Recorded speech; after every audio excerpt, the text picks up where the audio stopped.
So the admission assessments form an important part of our admissions process for a number of our courses. The reason we ask people to take the admissions assessments is simply that it gives us one way of comparing and contrasting the performance of all the people who have applied for that particular course in that particular year.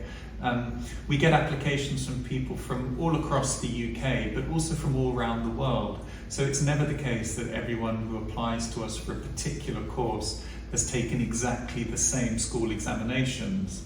Whereas if we ask all of those people to take the same admissions assessment, then we can see how they perform when they're answering exactly the same questions. So that's a really helpful part of the process for us. The admissions assessments are designed so that no one ever gets 100% of the answers correct. They're designed to be challenging, but it's certainly the case that everyone who takes the admissions assessment will be able to answer some of the questions.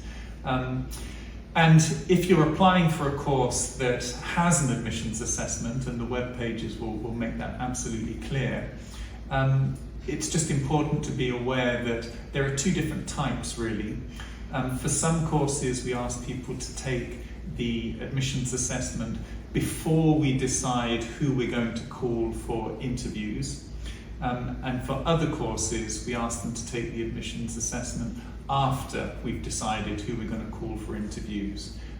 So as soon as you're clear about the course that you're applying for, the things to make sure are that you know whether you need to take an admissions assessment or not, and if so, when you need to take it.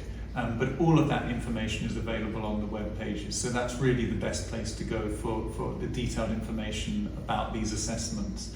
It's also where you can find examples of past papers so that you can familiarise yourself with the structure of those papers and with the content of those papers so that you can practice a little bit to make sure that you're fully prepared by the time you come to take the admissions assessment.